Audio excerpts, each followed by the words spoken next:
I hate to say I told you so, but a lot of you people that were making your predictions about what was going to happen last weekend between Callum Smith and Artur Beterbiev, you need to take a good, long, hard look at yourself. Take a look in the mirror and say you don't know shit about boxing, because I don't understand where the hell anyone was coming from that thought that Callum Smith was going to put a dent in this guy, let alone, you know, beat him, knock him out. People talking about knocking him out. Have you seen some of the fights Beterbiev's been in? Have you seen the blood pouring off of the top of his head against Marcus Brown? You've seen, like, some of the shots he took from a huge puncher like Anthony Yards.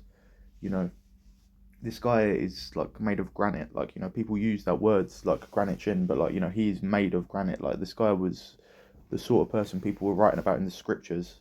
This is the sort of person that, this is the reason why we have holy books. This is the reason why folklore exists. It's because of guys like this. Like, this is the Beterbiev, the type of person. If he was around 1,000 years ago, you know, when there wasn't video footage to prove that these people exist. Like, you'd have been in the next town hearing, oh shit, like, you don't want to be going to that part of the world, because there's this guy there, like, he takes one look at you and, like, your blood runs cold. And this is the type of character we're talking about. Except now, the world we live in now, we actually have, cameras and videos and television and, ticketed events that prove that this guy does actually exist. We're not talking about a mythical figure, it turns out. We're talking about someone that was actually real. you know when you watch some of Beterbiev's fights, it actually kind of makes you think, what, maybe Bigfoot is real. Maybe, all of these crazy stories that have lasted for centuries, maybe there is actually some weight to them.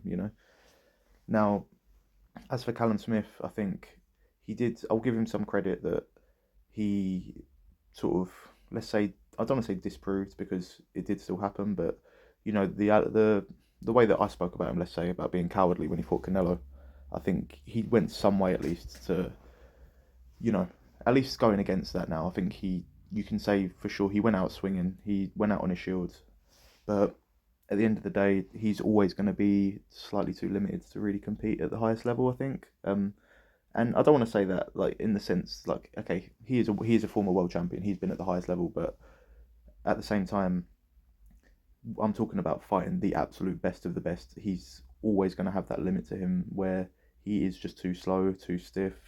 He leans in a bit too much with his punches. I don't think he is the smartest fighter in the world. I think he doesn't really know how to get the best out of his attributes.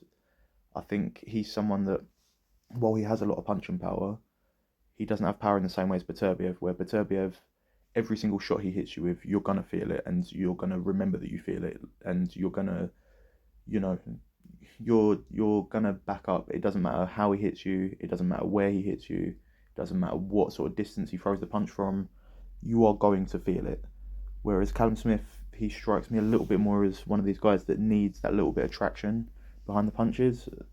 He needs to actually find the, not maybe not the perfect shot, but basically the perfect shot for it to do any real damage. And at the end of the day, if you're not someone that can move your feet well enough compared to these absolute top level guys, that you're gonna actually find that right distance, then you know that's always going to be a limitation for him, because his only real hope is relying on his punching power at the end of the day. And he's not someone that's ever going to be able to get the distance well enough to use his jab, which we saw. Like, there's no reason why a guy that's 6'3" with a, like, pretty much like 80-inch reach, why he's getting out jabbed by Beterbiev, who, for all of Beterbiev's strength, he's not a big guy for a light heavyweight. He's got relatively short arms. He's, yeah, not particularly big, and he's out jabbing him, winning the jab exchanges. Like, it's just inexcusable, really, to be honest. Like, that was, even the people that were predicting Callum Smith to win, that's one of the angles people were taking, was, he's got this big reach advantage. He's going to be able to keep him at a distance and stuff, but it clearly isn't as simple as that, which is what we saw. I think for Callum Smith, moving forward from here, he's probably going to have to look more at, we've got a lot of good light heavyweights in Britain. He'll probably have to look at fighting one of those. I think, maybe something I could see happening for sure is this rumoured Matchroom Queensbury cards. him against Anthony Yard would be probably more doable for him. But even then, I think Yard's going to give him a lot of problems. I think I'd heavily favour Yard for that fight myself. I think you know I think the problem for Smith is that he's got this tendency to just sort of shell up back against the ropes and try and do his version of a rope a dope, which is more rope than dope really. Like, he just sort of stands there letting himself get hit, and he's durable, but I think his problem is that that's not really. I don't even know if it's a tactic. I think it's more of a tendency really. So I think anyone that really is going to constantly apply pressure to him, he's going to have problems with. And I think Anthony Yard is that type of guy. I wouldn't say he's like an all-out pressure fighter in the same way like John Ryder is.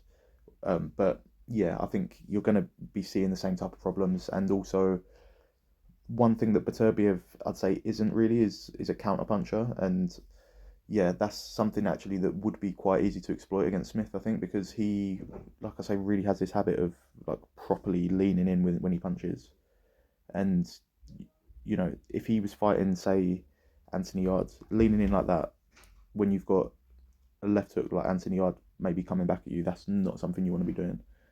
And yeah, I think that's the way that I'd see that fight going. Even honestly, like a Dan Aziz type of guy, I think gives Smith hell if they fought each other for the similar type of reasons. He's just that type of character. I think, like I say, I think Smith, honestly, if he was to have a chance with anyone, it would be one of those type of fighters that does like to keep it at a distance.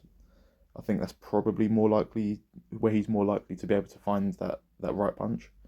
But then at the same time, I'm not talking about Dimitri Bivol where he's going to keep the right distance for him. Like, I'm talking about, someone that's maybe going to try and do the same thing themselves where they need that distance. Like, say, maybe like a Zerdo type of character. But yeah, I don't know. He's obviously gone up in weight now himself. So yeah, I think that's really, really where he's at the moment. But yeah, moving forward from this, I think Bivol Beterbiev, obviously that's the fight every single person wants to see. It's the fight I want to see more than any other fight that could possibly happen at the moment, to be honest. I couldn't really tell you who I think is going to win that because I'm still, you ask me today, I'll say one. You ask me tomorrow, I'll say the other. It's that type of fight.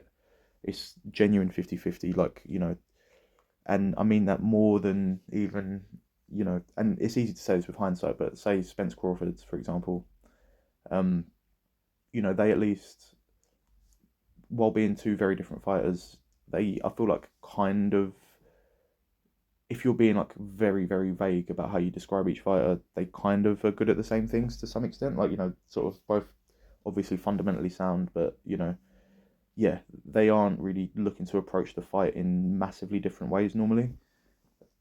Whereas Bivol Beterbiev, it's like the ultimate clash of styles, and it's like, one of the best that I've ever seen at one way of fighting against one of the best I've ever seen at the, like, I don't want to say the other way of fighting because obviously there's more than one way to skin a cat, but you know what I mean. Yeah, it's just two of the absolute masters at what they do, like, going at it, and yeah, you just can't ask for more than that, I think, really.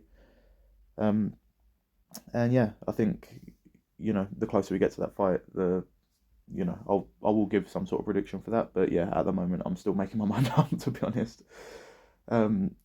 Aside from that, on the night, I'd want to definitely give a mention to that fight with Jason Maloney. That was an absolute war. It was one of those ones, just start to finish. They just said, you know what, let's do this. Like, toe to toe, no time wasted, no punches wasted, and yeah, that was a thoroughly entertaining fight. You couldn't call it a robbery either way, really. Like, no way that you could score that fight really was a robbery.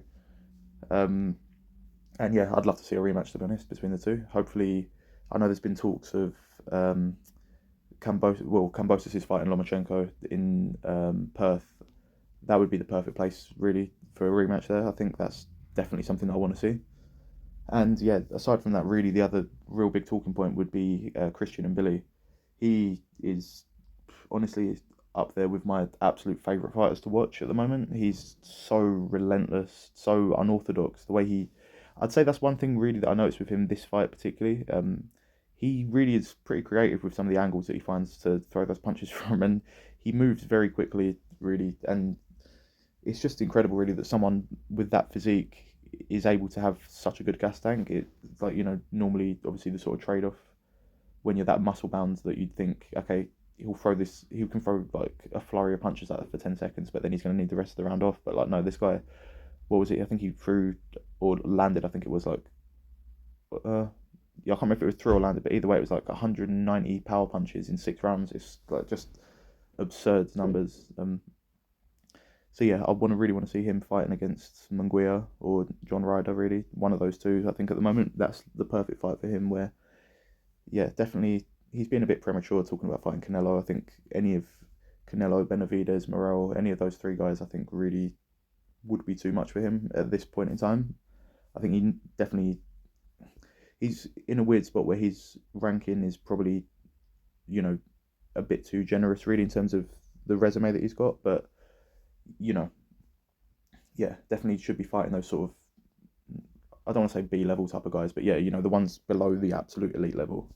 He should be fighting those at the moment, really. And I think, yeah, Munguia and Billy, that if there's anything I've ever heard that sounds like fight of the year, that would be it to me. Maybe even a Derevinchenko, that would be a great fight. Um, but yeah, definitely that's what he should be looking for now. So yeah, let me know what you guys thought anyway, and yeah, I'll see you in the next one.